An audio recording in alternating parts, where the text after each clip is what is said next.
The following is a special presentation of Tony Kurre Radio. Want the real story behind the sound bites and headlines? Let's find the facts. Remember, it's not a conspiracy theory if it's the truth. You are not paranoid or confused. You just need to know.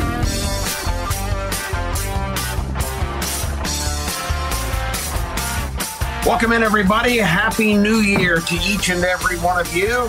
Keefer coming to you with another edition of Everything You Need to Know.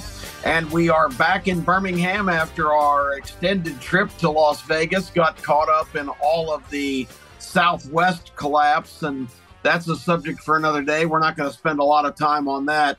But the key airline in the Birmingham system completely going down last week, 5 days after weather problems caused their whole system to kind of unravel. They could never get adjusted. It was an absolute nightmare. All Southwest flights basically around the country canceled, thousands of people stranded. But as I just mentioned to Tony Kurre, being stranded in Las Vegas for a couple extra days was not terribly traumatic. I had a lot of things to get back to Birmingham to do, but it wasn't like being stuck in a third world country where you are subject to arrest any moment. So all things considered, I'm not going to whine about spending 48 extra hours in Las Vegas, where my grandson just happens to be. Little bonus time there as well. So all's well that ends well. I'm back in the saddle here at our home studio in Birmingham and ready to go with another edition of Need to Know. I thought the really good part, the place to go for this particular program would be to do what most programs of this nature do right when the calendar changes and it's a brand new year. And that is to do kind of a retrospective on the year that just went by. But I don't, this is not really a news program. I don't really want to give you all the highlights and many lowlights of what 2022 entailed. So I thought we would kind of tackle the carryover things that were really bubbling up in 2022 that are not resolved and are still ongoing, and transition the 2022 version of these stories into 2023 context. And that starts with, I think, the ongoing stall game that we're seeing from many, many corners of international governments and agencies into investigating the origins of what we all endured in 2020, the COVID-19 pandemic. And the questions continue to be raised and are not being answered. Investigation is inhibited into the Wuhan lab of virology in Wuhan, China. The Chinese not cooperating whatsoever with requests for international investigators to have the opportunity to come and piece together exactly what happened. The World Health Organization continues to be a bought and paid for stooge for the Chinese Communist Party. The agency that is funded with millions and millions of dollars by America and other countries around the world has become just a public relations firm for China and an excuse maker because they had, as I mentioned, and we always talk about here on the show, follow the money. They are being primarily funded and supported by the Chinese Communist Party for just this kind of operation, to be a denying force and be an obstructor of anyone who wants to know the truth about what happened with this pandemic. So the best thing that can be done in these situations, and we talk about it all the time here on Need to Know, is just to apply your own level of common sense. Piece the thing together. Go back and assemble the timetable. Look at how things evolved, and you can usually figure out a very logical explanation for things that seem to be completely complicated and impossible to kind of hash out. Common sense is a powerful weapon, and it's a dying art in our world. I think a lot of people just want to depend on headlines and sound bites from media operations and word of mouth from other people. But when you sit down and you put a chronological timeline together and look at how things evolved, it is a lot more often than not, I would say, a very effective way to come up with a really good theory about exactly what happened. I applied this back in the Russiagate situation, back when Donald Trump was elected in 2016, and everyone was going crazy on the opposite side and in the mainstream media of how Trump was a Russian agent and all of that nonsense, the fake dossier, which was bought and paid for by the Hillary Clinton campaign, presented to the FBI, who used it to secure FISA warrants to really spy on not only Donald Trump and everyone involved in that operation of the incoming White House, but it was improper use of the Patriot Act and all of the provisions that are supposed to protect Americans.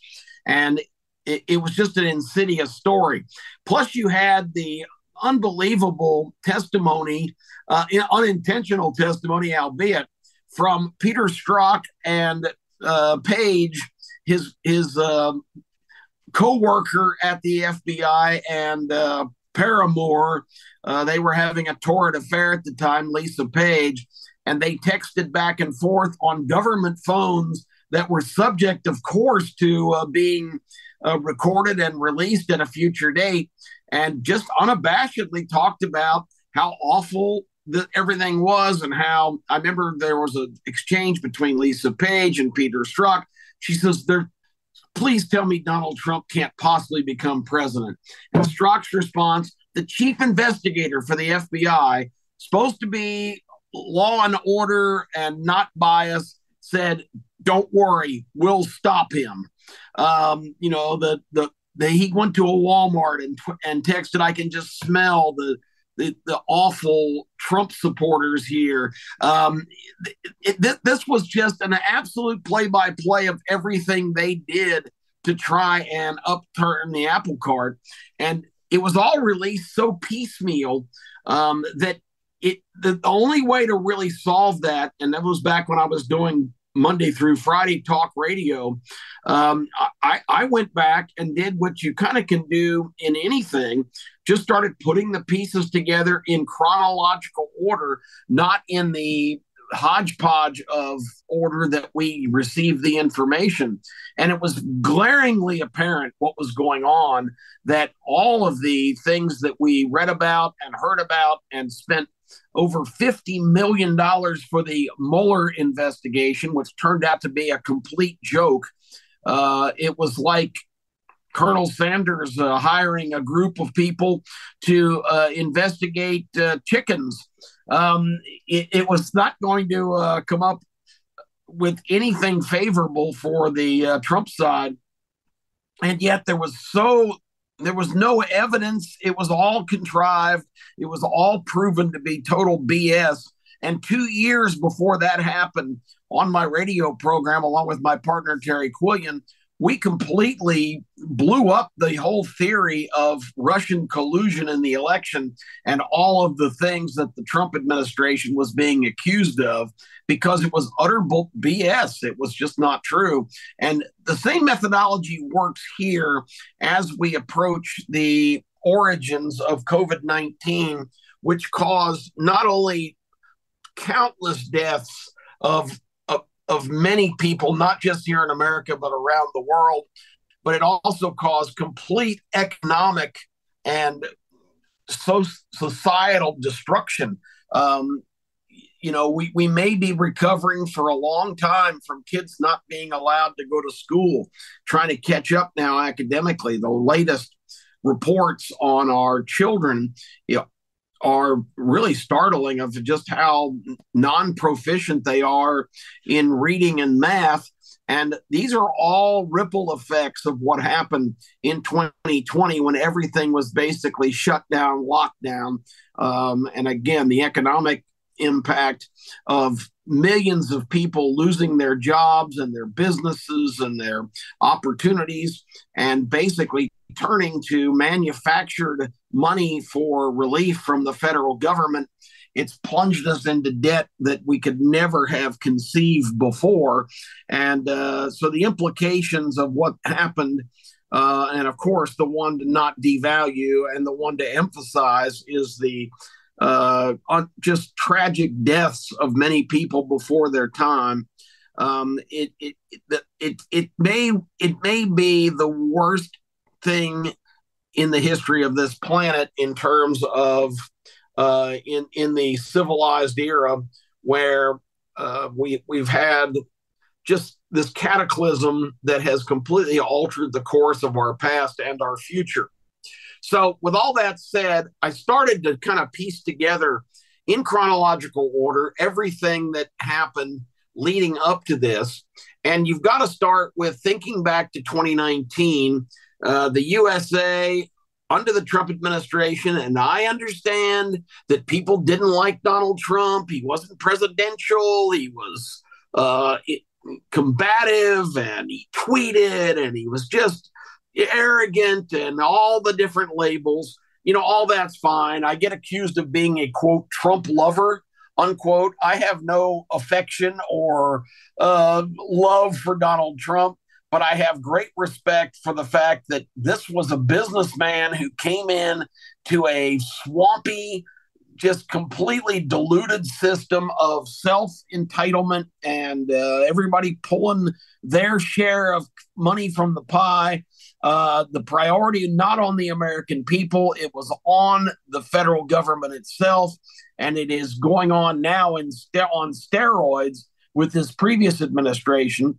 But in 2019, Donald Trump had won through force and sheer will, concessions from the CCP, the Chinese Communist Party, a lot of economic relief because China had been basically ripping us off for years and years, and the right pockets were being filled with money, so everybody just let it go along. Trump said no more. China, we're gonna change everything with the China policy, all the import export, the tariffs that were imposed. Trump really was getting to a very good position, and also completely beefed up our military, cleaned up a lot of the hotspot corners of the world. And China was in a position with all of their aspirations and all the billions of dollars they had invested to become the dominant power in the world, both economically and militarily. This guy being president was not acceptable. He had to go, and they had to figure out the best way to make that happen. So let's go to 2020, and all of a sudden, this virus shows up in China late in 2019. People are dying. There's shutdowns. There's people not allowed to even go out onto the streets.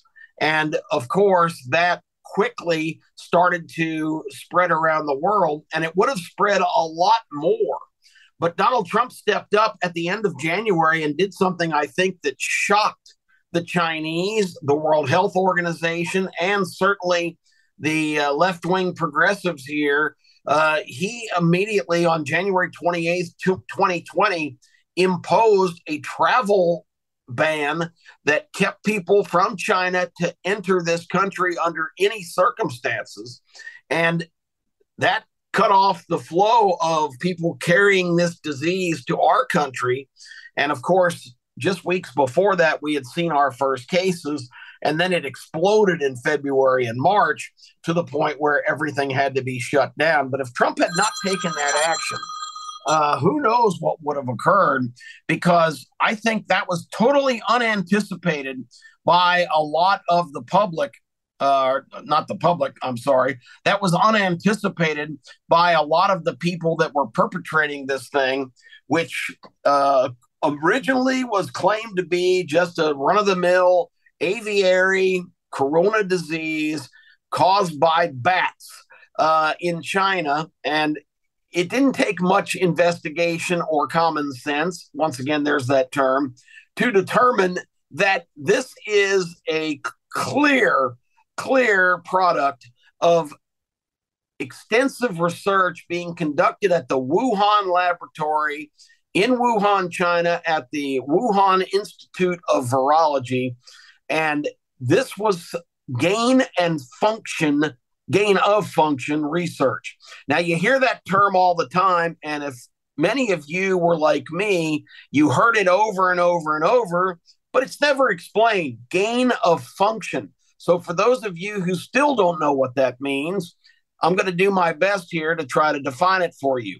Gain of function research has been debated just rampantly in the last 10 years by the scientific community. There's been a couple of symposiums on the ethics of gain and function research. What it means is simply that a laboratory will take an existing pathogen that causes disease and introduce different aspects to that disease to see if it genetically evolves into something stronger and more communicable. Just on its concept, as a regular individual, that just seems ridiculously irresponsible and dangerous to me.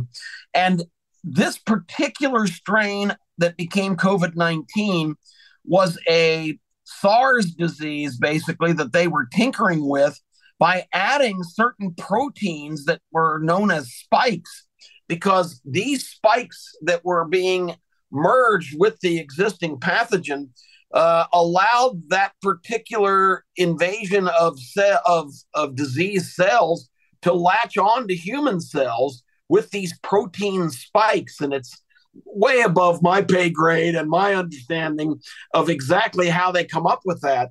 But the excuse for gain of function research is to be prepared if in nature something like this occurs. So, to me, and apply your own common sense, does that make any sense whatsoever? Let's see if we can manufacture a disease that maybe has a 50 million to 1 chance of mutating into this form on its own. There's no indication that that's even possible, because this was, once again, the kind of research going on here. And as insidious as that is, you have to ask yourself the question, because everybody just shrugs and accepts, well, it's most likely that it happened in the laboratory. How it got out of there, we don't know. It was a terrible accident. Was it?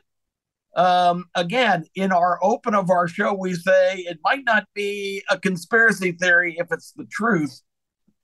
Combine that with what I just told you in the beginning about China being in a desperate position and needing to do something to throttle the rise of the West under Donald Trump, economically and militarily. What better to unleash something like this to completely cripple the world on the Western side and really boost China's position, and also to create such a bad situation that Donald Trump would become vulnerable, because without this, he was going to sweep to re-election in 2020. There's no question about it.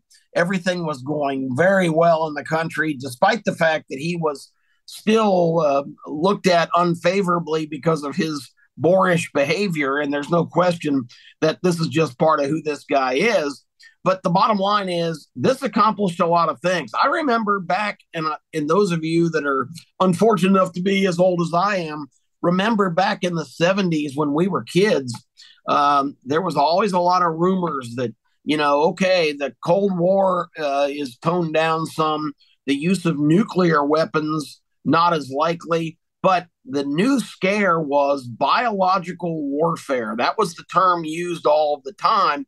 And basically, biological warfare is, again, a manufactured way of producing something so insidious in terms of a disease that it can infect hundreds of millions of people and cause death, destruction, and economic collapse if unleashed on an enemy. And, this has too many earmarks of not being an accident, because the timing could not have been better. 2020, an election year, right when things were in a really bad position. Again, I don't have absolute proof. I'm just going on my common sense, but I just find it a real stretch to suggest that this was all just an unhappy coincidence what happened to our country and our world in January of 2020. So now the attention shifts to I hope you've caught some of the exchanges in Senate hearings this year between Kentucky Senator Rand Paul and Dr. Anthony Fauci, who cast himself as some kind of great saint of wisdom and health advice, and Donald Trump unfortunately added him to the task force that was dealing with coronavirus while he was working to undermine a lot of what they were trying to accomplish, because he was covering up just dramatically, and it's a lot of it's documented and a lot of it's obvious. But Dr. Fauci was caught in a very uncomfortable position, being the longtime director of the National Institute of Health, which gets huge government funding and doles out money to all of these different research projects and different organizations, including an organization called Eco Health Alliance. Eco Health Alliance was started by Bill and Mrs. Gates as a wildlife protection system originally, but it morphed into a lot of this same gain of function research nonsense.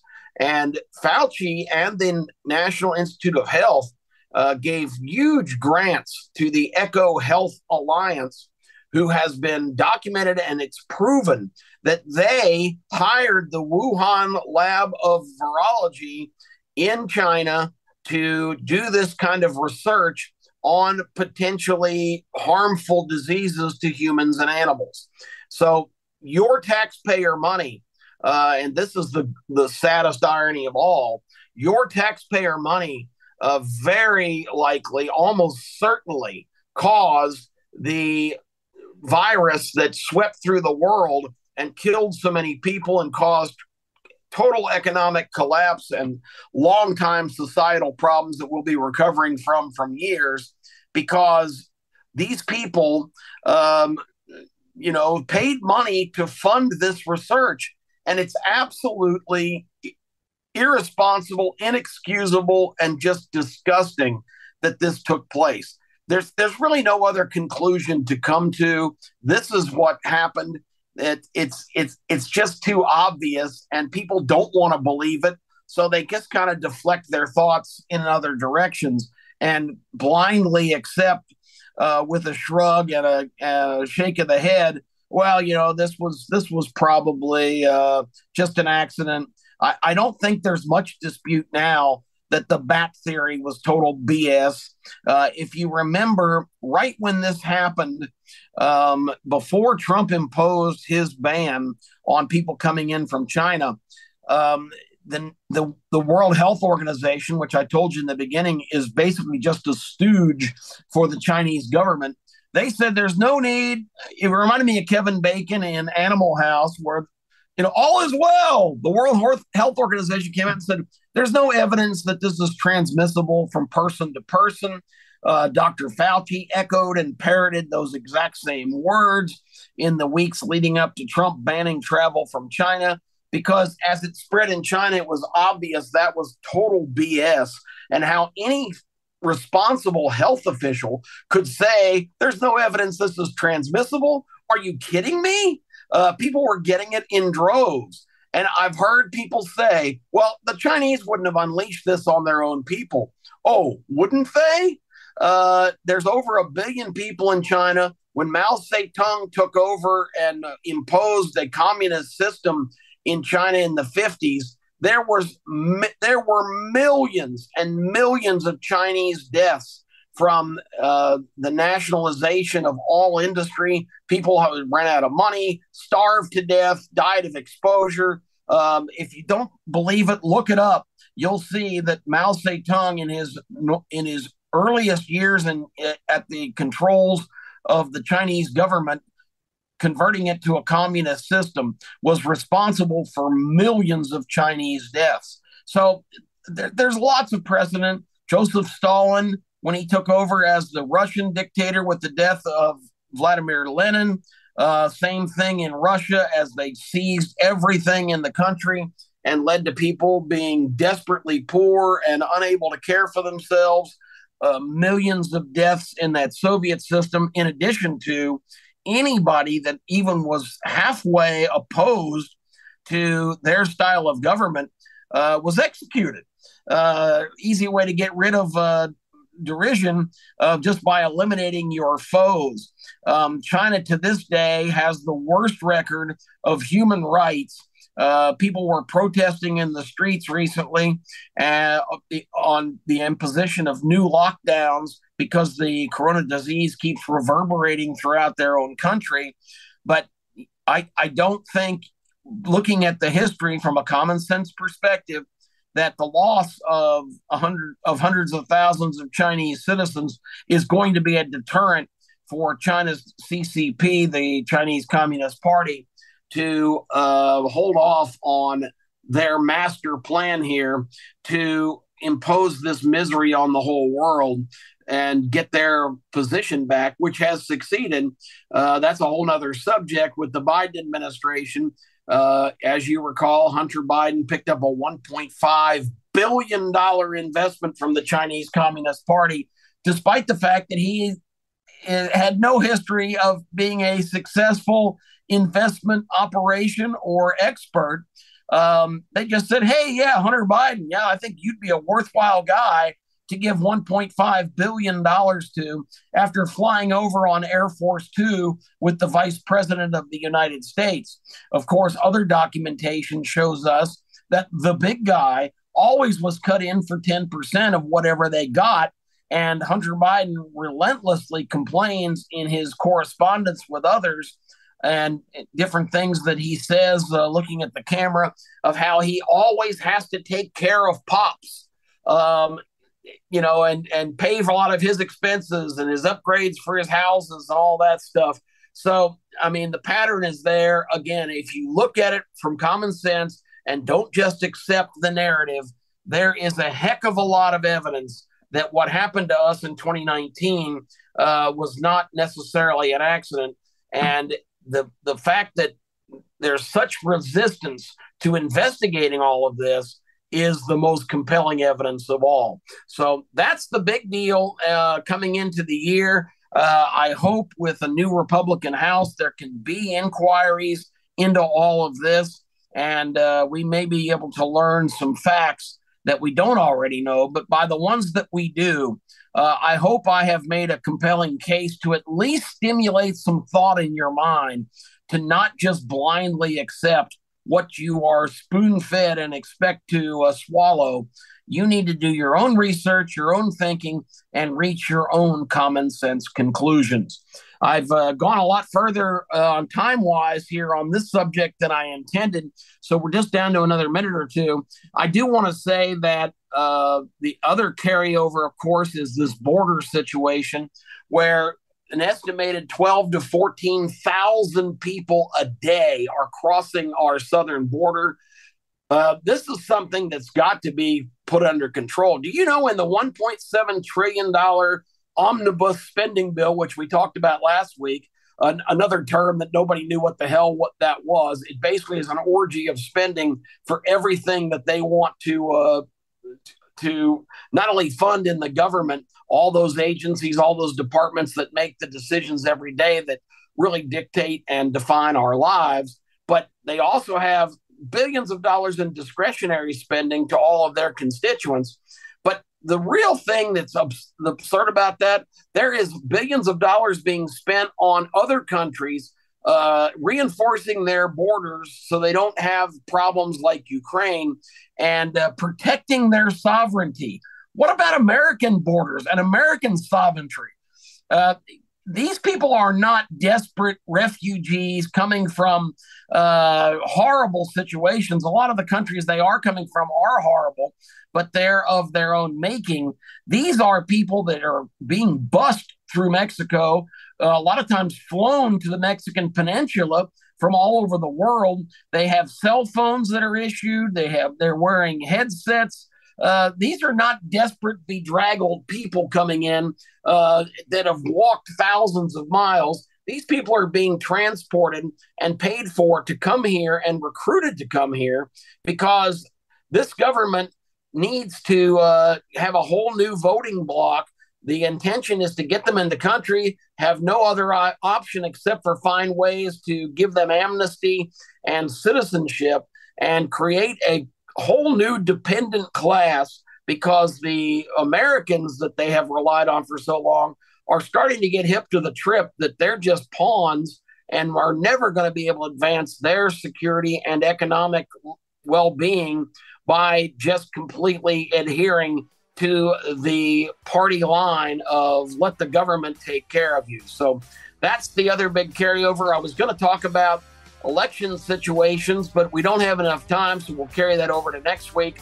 I hope we've given you some thoughts to kind of stimulate your mind in the area of not telling you what to think, but allowing you to think more effectively about this story, which is one of the biggest and most dramatic ones in the course of human events.